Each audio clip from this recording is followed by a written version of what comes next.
Olá, queridos amigos, olá, queridos internautas, olá, queridos telespectadores. Hoje, com muito carinho, com muito amor, nós estamos estreando hoje o programa Momento AME, com o objetivo de trazer esclarecimentos, com o objetivo de falarmos sobre o Espiritismo.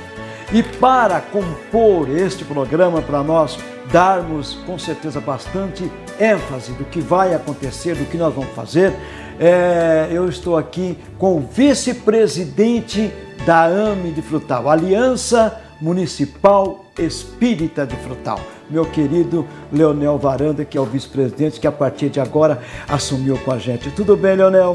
Tudo bem, Sardinha. É uma alegria muito grande iniciarmos esse projeto, que representa para nós um sonho, viu? Com certeza. E esse sonho está sendo concretizado graças à TV Web Frutal. Então, os nossos agradecimentos... Nasceu para isso. Nasceu para isso. Nasceu para isso. E a intenção do programa é trazer em doses homeopáticas conceitos, conteúdos doutrinários a respeito da nossa doutrina espírita, de tal maneira que esses conteúdos possam ser úteis às casas espíritas e ao movimento espírita. E não só as casas espíritas, né, Leonel? Porque nós sabemos que tem muitas pessoas que não são espíritas, mas são adeptas ao espiritismo, né? E que possam entender, porque às vezes as pessoas fazem confusão no que se diz respeito ao espiritismo. E aqui o Leonel, que é o catedrático nessa história dentro do espiritismo, vai trazer informações maravilhosas para toda a humanidade. E o que é mais interessante, Leonel, para o mundo todo, né? Verdade. Para o mundo todo. Leonel, e a gente, antes de nós começarmos, que o tema de hoje é o que é espiritismo. Olha só, para que vocês, como ele disse, em doses homeopáticas, ele vai trazer para vocês o que é o espiritismo. Mas antes, para nós podermos, o Leonel, explicar para os nossos queridos internautas e telespectadores, falarmos que as pessoas que estão aí em qualquer parte do Brasil e por que não do mundo, que tenha, vamos lá, palestras espíritas, que tenha qualquer atividade espírita, almoço, jantar, vamos lá, o que for fazer dentro da casa espírita para angariar fundos, para construir a casa espírita, para trazer alguns materiais didáticos para crianças, né, para os jovens. É só entrar em contato com a gente. Olha aí, vai aparecendo aí no seu vídeo, ó. 349-8406-9270. Esse é o WhatsApp da TV Web Frutal. Você vai fazer o quê? Você vai pegar um cartaz, você vai fazer uma publicação mais ou menos igual a essa, ó. Olha aqui, ó, para você. Vou pedir para jogar nessa câmera aqui que fica mais fácil. Olha aí, ó. Tá vendo? Isso aqui é do Sebastião Camargo, igual a essa. Manda pra gente no WhatsApp que nós anunciamos aqui para vocês gratuitamente. É isso, Leonel? Isso. O objetivo é esse, né? E eu vou aproveitar... o trabalho da aliança em função da difusão da ideia espírita. Exatamente, é esse o objetivo. E isso aqui, então, Leonel, tem, se você me permite, para nós, antes de nós entrarmos no assunto propriamente dito, despertar da consciência vai acontecer na nossa região, com Sebastião Camargo. Quem não conhece Sebastião Camargo? Sebastião Camargo é o que escreveu o livro Despertar da Consciência. É lindo, é fantástico, viu? E ele vai estar no dia 16, em um seminário, no sábado, das 14 às 17 horas, em um seminário, Tudo é Possível naquele que crê e ama. Tudo é possível naquele que crê e ama, lá no Centro Espírita André Luiz, na cidade de Fronteira, Minas Gerais.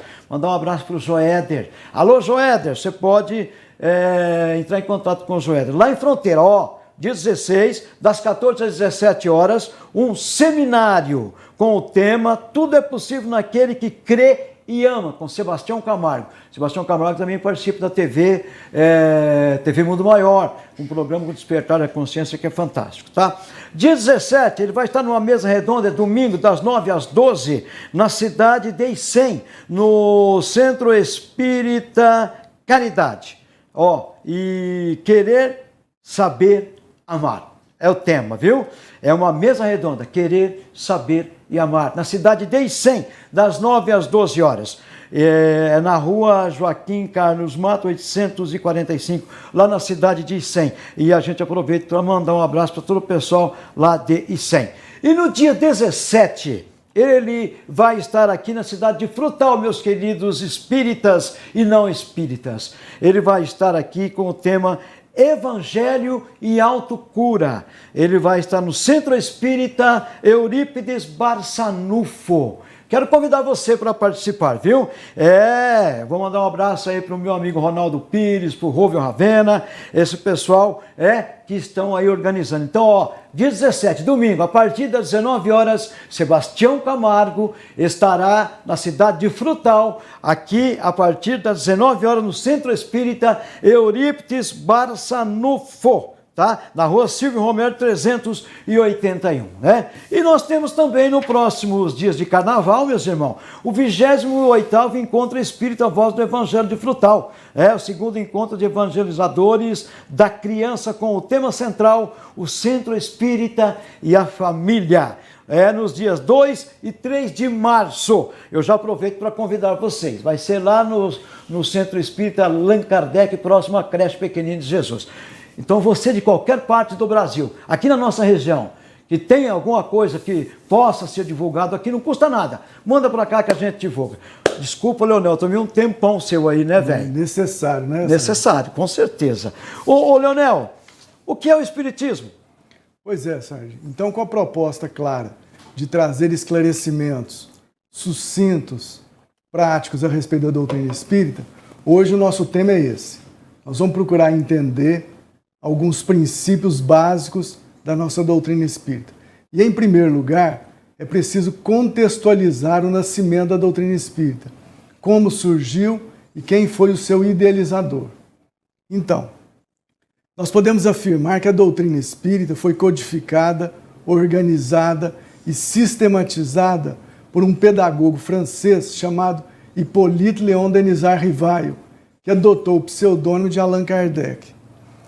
E a partir de 1857, com o lançamento de O Livro dos Espíritos, nós temos o início, então, da chamada Era do Espírito,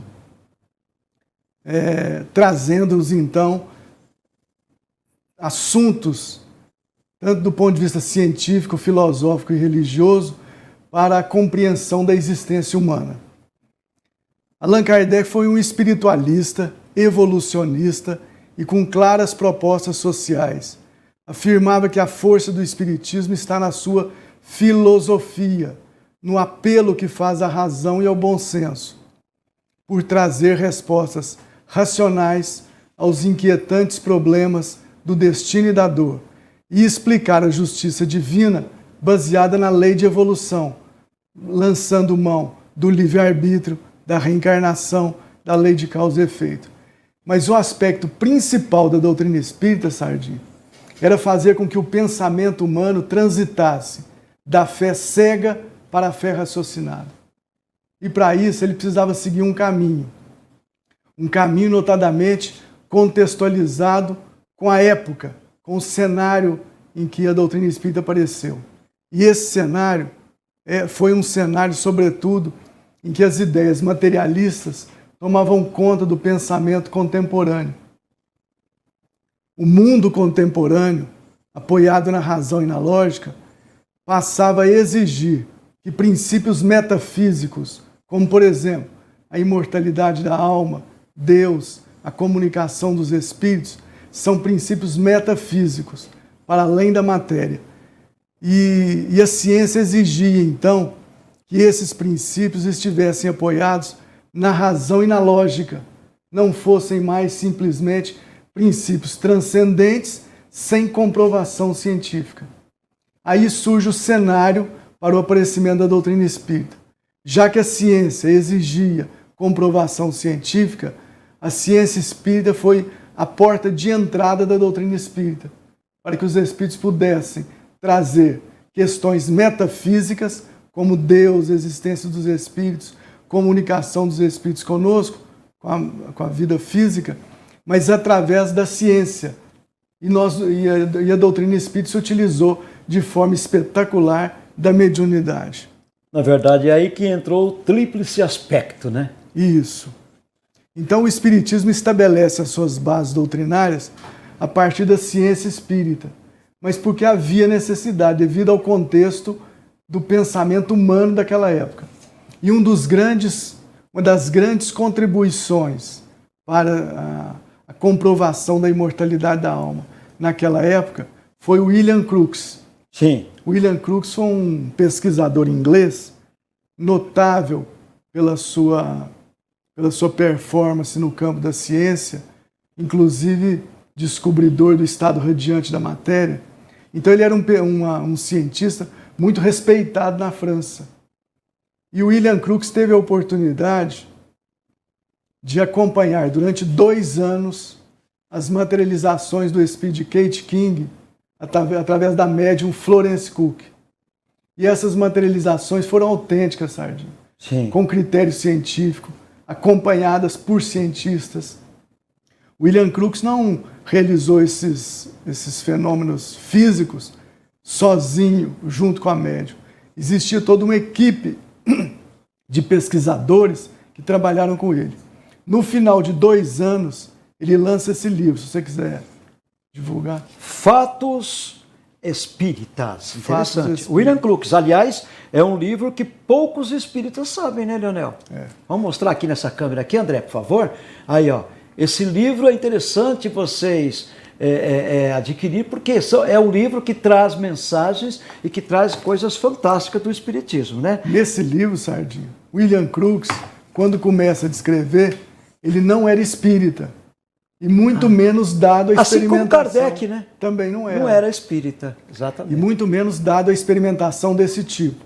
Então ele começa como um cético, duvidando. No final de 2 anos, quando ele faz a conclusão que está aí no livro, ele afirma: eu não afirmo que isso é possível, eu afirmo que o fato existe. Exatamente.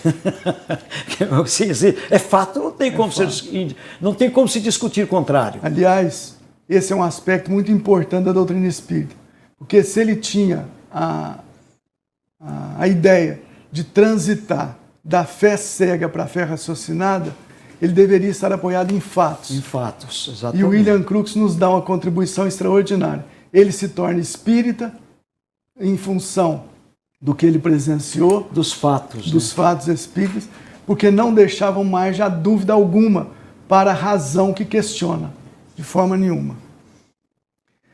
Então, Sardinha, naquela época, a filosofia tinha banido a metafísica das cogitações filosóficas.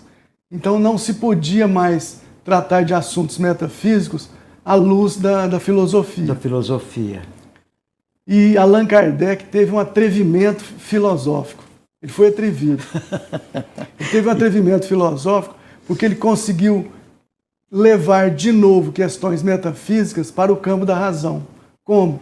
Através da experimentação científica. O Espiritismo, então, comprova, Sardinha, que a razão passa a ter acesso aos problemas transcendentes.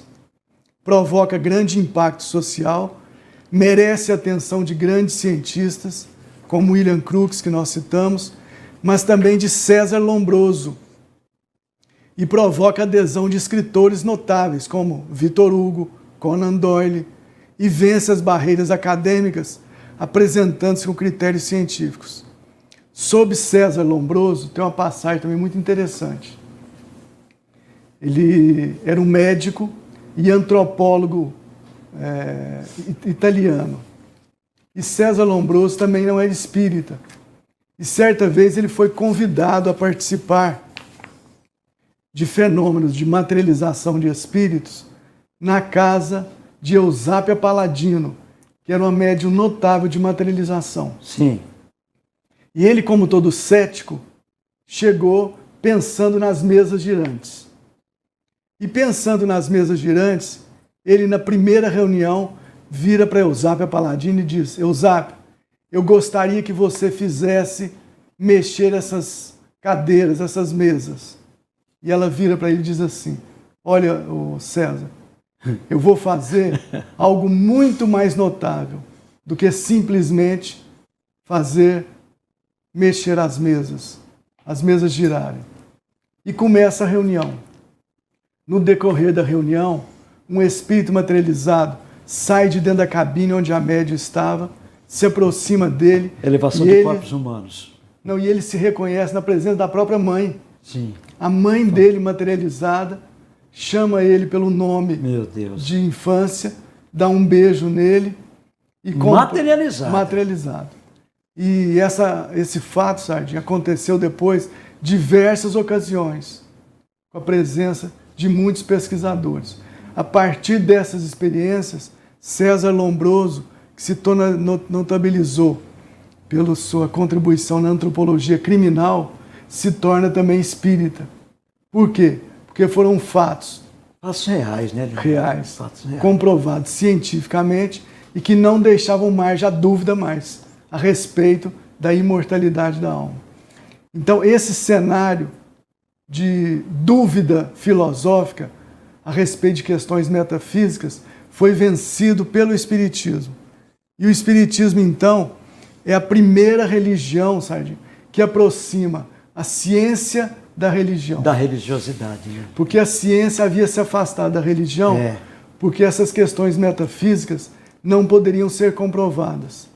E a doutrina espírita, como nós dissemos, teve o atrevimento filosófico de aproximar a razão de metafísica. De metafísica. Agora, é importante nós salientarmos também, Leonel, que a ciência ajudou demais a doutrina espírita. Ajudou muito. E quanto mais tempo passa, melhor fica para que a gente possa entender, não é isso? Isso.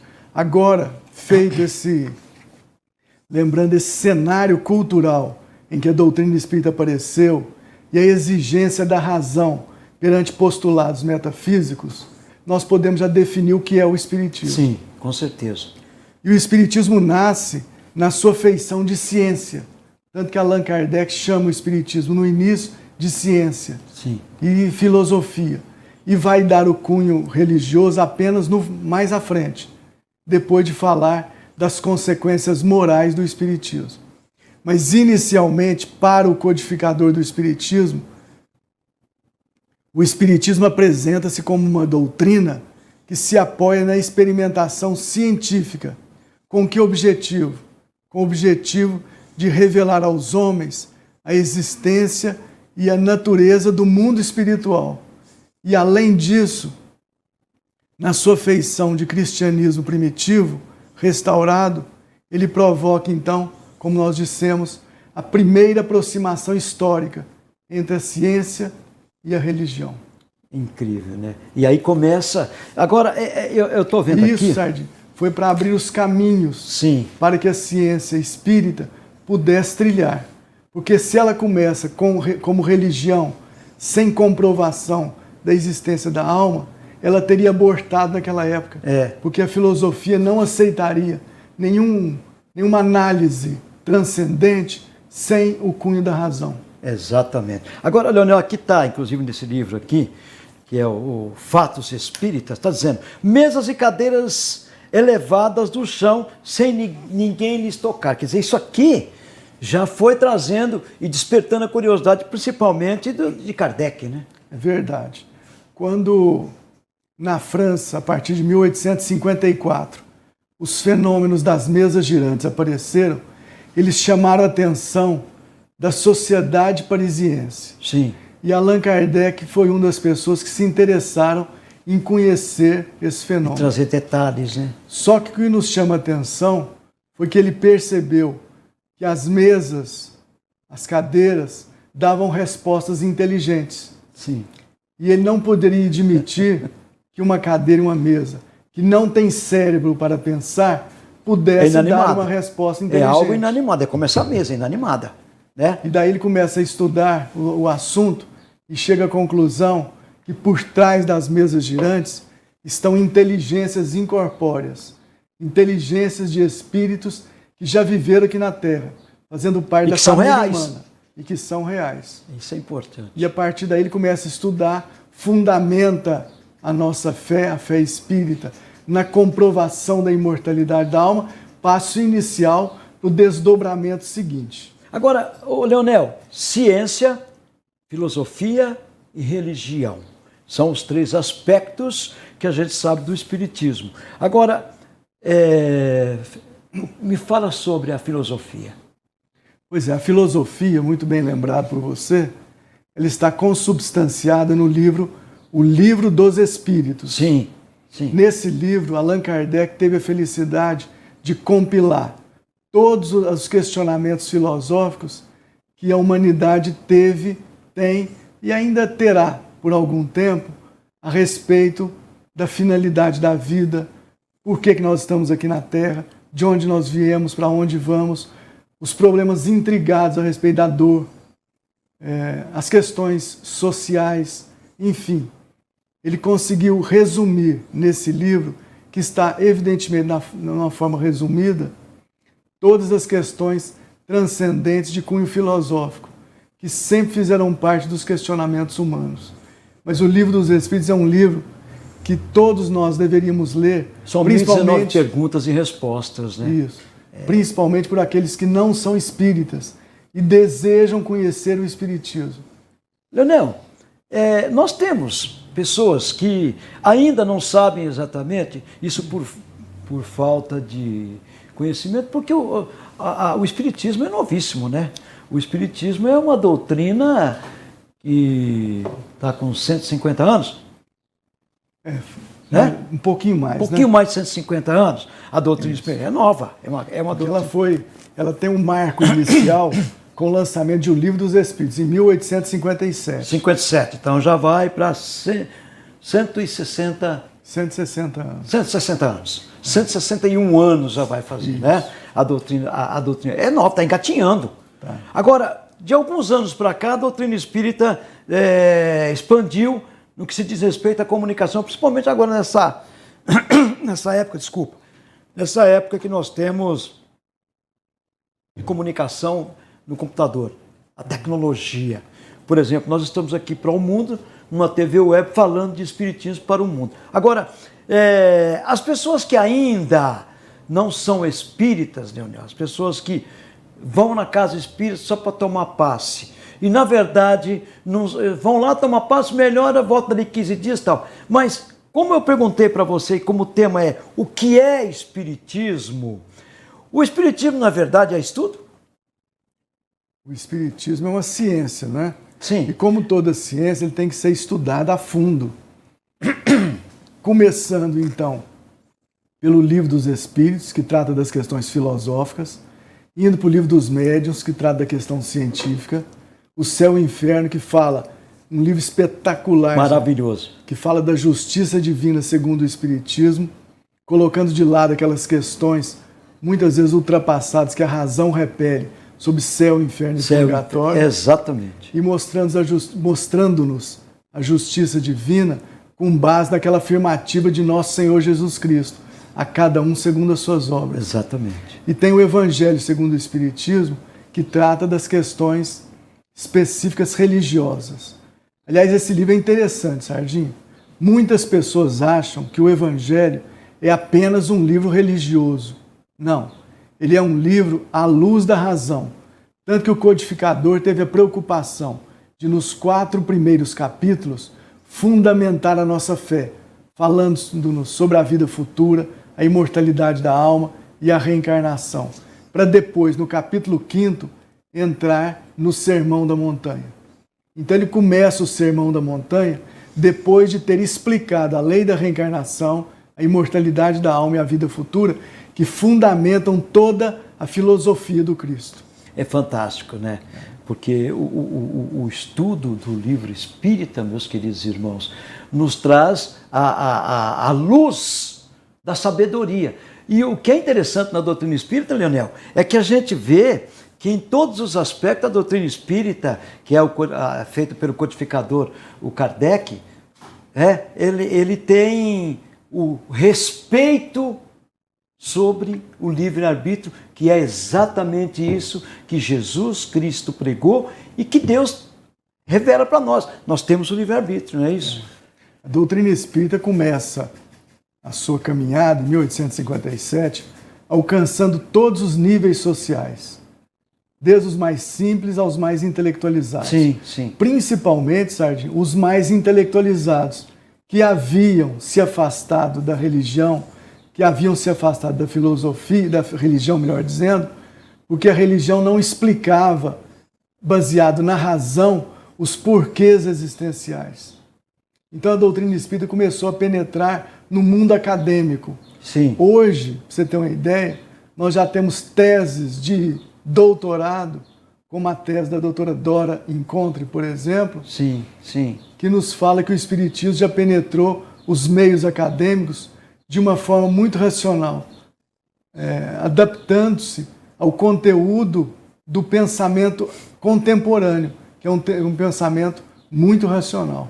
Bom, então para que você falou no início aí, mas vamos falar aqui, vamos explicar sobre os temas, os livros, as 5 obras kardecianas que nós devemos estudar. Vamos começar pela primeira, como você disse, que é o Livro dos Espíritos. O Livro dos Espíritos é o livro básico da doutrina espírita. Certo. É um livro filosófico que trata desde a existência de Deus, da existência dos espíritos, a comunicação dos espíritos conosco, a vida espírita, passando pelas leis morais e chegando às esperanças e consolações.